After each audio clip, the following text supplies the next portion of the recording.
आज की कहानी है कौन बनेगा नेता। नगर निगम के चुनाव पास आने वाले थे। पूरे कानपुर शहर में टिकट को लेकर मारामारी शुरू थी, लेकिन सबसे ज्यादा चर्चा में वार्ड नंबर 40 की सीट थी। वो इसलिए क्योंकि इस बार वहां की सीट महिला के लिए आरक्षित थी। अब सवाल ये था कि चुनाव लड़ेगा कौन। इससे पहले ठाकुर साहब वहां से पार्षद थे और इस बार उन्होंने अपनी पत्नी सीमा ठाकुर को टिकट दिलवाई और ठाकुर साहब की शान के कारण सीमा जी ने 20,000 वोटों से चुनाव जीत लिया। अरे बधाई हो सीमा भाभी, अब तो आप वार्ड की पार्षद बन गई हैं। अब तो हमारे काम आप ही करवाएंगी। अरे ये तो सिर्फ नाम की पार्षद बनी है, वो तो महिला सीट आ गई, वरना पार्षद तो मुझे ही बनना था। अब भले ही चेहरा इसका होगा, लेकिन पावर तो मेरी ही होगी। अरे वाह भाई साहब, क्या दिमाग लगाया है आपने भी। आइए आप लोग, खाना लगा दिया है सबके लिए। सीमा जी पार्षद बन चुकी थी, फिर भी उनकी एक ना चलती। सारे काम ठाकुर साहब खुद ही संभाल लेते और जहाँ जरूरत पड़ती वहाँ सीमा जी का अंगूठा लगवा लेते। सीमा जी ज्यादा पढ़ी लिखी भी नहीं थी। एक दिन ठाकुर साहब और सीमा एक प्रोग्राम में जाते हैं। अरे ठाकुर साहब, आप आ गए। ओहो, पार्षद मैडम भी आ गई हैं। स्वागत है आप दोनों का। लगता है हमारे पार्षद फंड का सही इस्तेमाल हो रहा है। चलिए अब उद्घाटन करते हैं। ये लीजिए ठाकुर साहब कैची, आप ही सबसे पहले प्रवेश कीजिए। सब लोग आगे निकल जाते हैं और सीमा जी पार्षद होने के बावजूद भी पीछे खड़ी रह जाती हैं। वो देखती हैं कि वेलकम बोर्ड पर उनका नाम है, लेकिन महिला होने के कारण कोई उनका सम्मान नहीं कर रहा। अगले दिन एक आदमी उनके घर आता है। अरे ठाकुर साहब नमस्कार। कल ना हम नोटिस किए कि हमारा घर तो अवैध है और नगर निगम वाले उसे तोड़ने आ रहे हैं। अरे कुछ कीजिए ना ठाकुर साहब।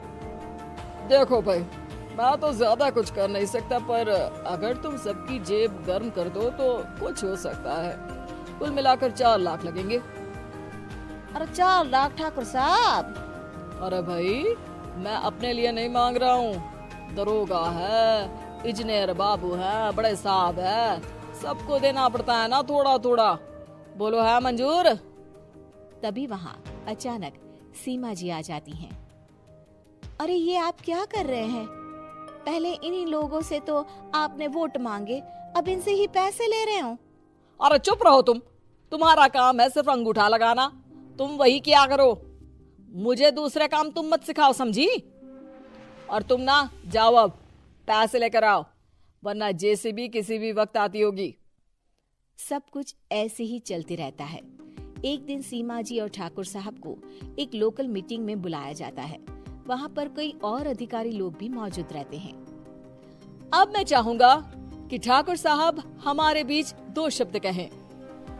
मेरे प्यारे भाइयों और बहनों, आज मेरा सौभाग्य है कि मैं आप सबकी सेवा दिन रात कर पा रहा हूँ। आपने मेरी पत्नी को भारी मतों से जिताया है, इसलिए मैं आप सभी का शुक्रगुजार हूँ। मैं आप सबसे वादा करता हूँ कि हमेशा की तरह हमारे वार्ड में किसी को कोई तकलीफ नहीं आने दूंगा। सभी लोग तालियां बजाने लगते हैं। अब मैं माननीय पार्षद मैडम को स्टेज पे बुलाना चाहूंगा। अपने नाम को बुलाया सुनकर सीमा जी एकदम चौंक जाती है। उन्हें बिल्कुल उम्मीद नहीं थी कि इतनी बड़ी जगह उन्हें मंच पर बुलाया जाएगा। जैसे तैसे वो मंच पर चढ़ती हैं। ऊपर जाते ही सीमा जी को सारी पुरानी बातें याद आ जाती हैं कि किस तरह उनके पति उन्हें कभी भी आगे बढ़ने नहीं देते और उनके नाम से गलत काम करते हैं। वो बोलने लगती हैं, मैं आपके वार्ड की पार्षद सीमा हूँ।